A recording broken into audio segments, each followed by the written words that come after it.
בשנה הראשונה שעבדתי במערכת החינוך נכנסתי לכיתה ב'1, ובמרכז הכיתה, על כיסא, עמד ילד קטנטן עם עיניים גדולות. הוא קילל וירק וצעק, הסתכל עליי, אני הסתכלתי עליו, התקרבתי ולחשתי לו, אני יודעת שיש לך לב גדול, אני יודעת שאתה חכם, אני יודעת שאתה ילד טוב. מול כל הכיתה הוא אמר לי, מורה מטומטמת, את לא יודעת כלום.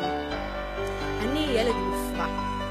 כולם אומרים שאני מופרע, המורים אומרים שאני מופרע, המנהלת אומרת שאני מופרע, אפילו ההורים שלי אומרים שאני מופרע. יש לך לב גדול, אתה חכם, ואני יודעת שאתה ילד טוב. הקטנטן ברח מהכיתה, ובשבוע השני שנכנסתי לכיתה, אותו המחזה. קללות, צעקות, יריקות.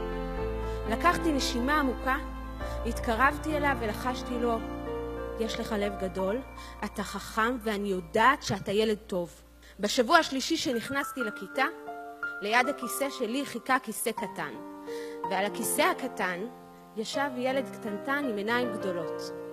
ביום הזה הוא בחר בי להיות המורה שלו. לקראת סוף השנה שאל אותי הקטנטן, איך אני יודעת שילדים הם טובים? סיפרתי לו שיש לי סוד. עד כיתה ה' לא ידעתי לקרוא ולכתוב, לא הצלחתי לחבר מספרים. חשבתי שאני טיפשה, שיש לי מוח מקולקל. הייתי בטוחה ששום דבר לא יצא ממני. אני, חן מילר, תלמידת החינוך המיוחד, אני מורה בישראל. אני, שהמערכת לא פעם ביקשה לוותר עליי. אני נמצאת בתוך המערכת בשביל לשנות, בשביל להראות שאפשר גם אחרת. מורים, מנהלים, אנשי חינוך, המילים שלכם והמחשבות שלכם על הילד, בשלב כלשהו הופכים להיות המילים והמחשבות שהילד חושב על עצמו.